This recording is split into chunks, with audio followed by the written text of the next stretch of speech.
I'm reading some more of this book. Once they were all safely in the traveling room with their buckets, the girls breathed a collective sigh of relief. Holly looked at Kristen and said, "Let me do your hair again. I have another idea." Kristen looked at Holly and said, "Are you kidding me right now?" But Holly did do all their hair again by the time they got to their next destination. When they dismounted from the traveling room this time, they noticed that they were back in the first cavern that they had come to in this world. However, it looked very different this time because the black spotty mildew that they had seen at the beginning of their adventure covered every surface in the little town, and people lay in the paths and in the yards and all around the town, moaning and rolling around in pain. "Oh my gosh," Holly exclaimed, "this is awful." "Holly," Perry instructed, "we are only going to use your bucket of the substance here. We have a few other sites to take care of as well. So put a handful of the substance about every 20 feet or so all around the town. It will multiply enough to take care of this place." "Got it," Holly said. "Sydney and Kristen," Perry continued, "set your buckets over here and bring healing to the people with me." Sydney and Kristen each took one of Perry's hands and walked down the nearest path with him, touching everyone they could reach with their other hands. It was a very long process, but eventually they had touched everyone in the village. By this time, Holly had emptied her bucket, putting the substance all around the outside of the village. They could see that the black mildew was almost gone from the village. The villagers were beyond thankful and gathered around the girls, inviting them to stay for supper and a celebration in their honor. The girls looked at Perry questioningly, and Perry smiled and nodded. After a delicious supper and singing and dancing into the night with the whole town, the mayor of the town invited them to spend the night in the beautiful, cushy guest bedrooms in his large house. By this time they were exhausted and thankfully accepted his offer. The next morning, after a big and delicious breakfast with the villagers, the girls and Perry set off to finish their mission. This time, the traveling room they chose took them to the park that they had seen when they first came to the moon. Here Sydney used her bucket of the blue-green glowing substance to save the park. Once that was done, they took a traveling room to the mossy forest where Loki's followers' den had been. Apparently the black mildew had leaked out of the collapsed cave and covered the whole forest with its sickly pestilence. Kristen's bucket of the antidote was used here. Finally, they went to another bubble like the one the park was in, but much bigger, where they found a town covered completely in the black mildew and full of very sick people. The buildings were taller in this town, and it had a more industrial feel to it. Apparently, this town had been the first place attacked by Loki's helpers, and some of the moon people here had already died. Here, Perry handed his bucket of the antidote to Holly, so that Sydney and Kristen could heal the people with him, while Holly spread the substance around the town.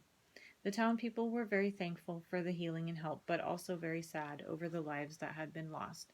Perry and the girls stood in the crowd that came together to remember the ones who had died, grieving with them and bringing whatever comfort they could bring. Finally, the girls and Perry headed back to the original village. At the final celebration feast that the villagers held in their honor, several of the ladies begged Holly to show them how to do their hair, like the hairstyles they saw on the girls. They admired the freedom of movement that they saw the girls having and saw how beneficial it would be to them. Before long, all the ladies sat in a long row, one behind the other, happily fixing each other's super long Rapunzel-type hair. This is what they were still doing when the girls said goodbye and got back into a traveling room with Perry to go back to the surface of the moon. Chapter 5. Desert Dweller's Dilemma. Erica, Melissa, and Stephanie stepped out into bright sunshine that illuminated a reddish-pinkish world of sand and rocks. Here and there the rocks rose into weird and fantastical shapes with their horizontal stripes of light red, pink, and white. Suddenly something whizzed past Erica's head. Looking around, she couldn't tell what it had been, but she didn't have to wonder long. Almost instantly after the first one, a rain of arrows with flaming tips swarmed the air all around them, barely missing them all around. They all dropped to the ground, trying to figure out where to go. Their hair had caught on fire in a few spots. The girls looked at each other and noticed each other's little flames and frantically patted out the fire in each other's hair with their hands. The arrows kept coming. Excuse me. "Psst," said someone nearby. The girls all looked to where the sound had come from. A frightened face peered out at them from a nearby crevice. "Get in here," he whispered loudly. "What are you guys doing out there?" Figuring it was a rhetorical question, the girls crawled as quickly as they could on their bellies over to that crevice. As soon as they all got in, they sat up and looked around. They were inside a narrow ravine or canyon. Towering high above them, the walls looked like waves of the light red, pink, and white striped rock. The guy who had told them to come in there looked at them curiously. His black hair had kind of a blue shine to it, and it was pulled back into a long braid that hung down his back. His skin was tan, with a bit of a red tint to it, and he was dressed in a loose tan tunic over loose tan pants. Suddenly they all noticed a man with blonde hair and a blonde beard standing there, leaning casually against the tall wall. Even the guy who had told them to come in there looked surprised at seeing this man. "Hey," the man said. "Hey," they all replied curiously. "I'm Rafi," the man said to the girls. "I'm here to tell you about your mission, should you choose to accept it." "Okay," the girls responded. "As Judah here can tell you," here Rafi nodded at the guy they had first seen, "they have been having quite a bit of trouble here lately. First, their reservoirs that usually fill up with their drinking water, which comes from deep in the ground, have mysteriously been empty lately, and now flaming arrows that seem to be shot from nowhere are a constant danger for them as well. Your mission is to discover what is behind these problems and solve them." The girls looked at each other, then at Judah, who waited expectantly for their answer. "Challenge accepted," Stephanie said firmly. "Do we have any clues to start with?" Melissa asked. "I'm glad you asked," Rafi replied. "You have a guide who will be working with you on this case. His name is Perry, and if you will look over here," he gestured with his hand, "you will see him." As the girls stared at the spot he had indicated, they noticed a rather transparent kind of person standing there, smiling at them. "Hi," he said simply. "Hi," they replied. "Well, have fun," Rafi said, and he turned and disappeared into the depths of the ravine. "What can you tell us about these problems?" Erica asked Perry. "Come," Perry responded. "I will show you what is behind the flaming arrows." Then Perry noticed the question in Judah's eyes. "Yes, you can come too," Perry told him. Smiling, Judah joined the girls as they followed Perry deeper into the ravine. Soon they came to a place where handholds and footholds had been cut into the rock, leading all the way up out of the ravine onto the plateau above. Carefully, they all made the precarious rock-climbing ascent to the top. Once Melissa lost her footing and fell, but Judah reached out and grabbed her hand as she slipped past him, stopping her fall and getting her back on track. Finally, they all reached the top and were once again on solid ground, collapsing to rest from the exertion and the relief of having made it. After a brief rest, Perry led them on across the plateau to a place where he stopped and seemed to pull back an almost invisible curtain, which looked rather like heat rising on a hot day. He motioned for them all to step through the opening that he was making. After they went through, Perry followed them, letting the transparent curtain drop behind him. On the other side of this curtain, Perry looked more solid, and the girls and Judah looked more transparent. They could now see clearly that Perry looked very much like Josh. They could have easily passed for brothers, maybe even twins. Perry continued to lead them across the plateau until they reached the edge. Here he motioned for them to sit down and look over the edge.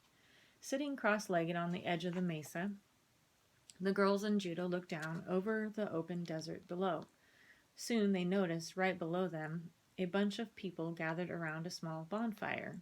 Judah and the girls lay on their stomachs for a closer look. The people below had goat legs and goat tails, but were humanoid from the waist up, except for two little horns on their heads. "Fawns?" Melissa asked incredulously. "They are called that by some," Perry replied. "They are Lukey's kind, and they work for his purposes." "Who is Lukey?" Erica asked. "A terrible enemy," Judah replied. "It only makes sense that he is behind all our current problems. He lives to steal, kill, and destroy." Judah and the girls continued to watch. Then they noticed a large pile of arrows near the fire. The fawns were taking the arrows, dipping the tips in a basin-shaped rock formation that had been filled with hot pitch, and then catching this pitch on fire. After this process, the fawns were shooting the arrows through another transparent curtain like the one the girls and Judah had passed through on their way here. People like Judah on the other side of the curtain were screaming and fleeing for refuge. Some were getting hit with the flaming arrows and having to be dragged into the crevices and caves nearby.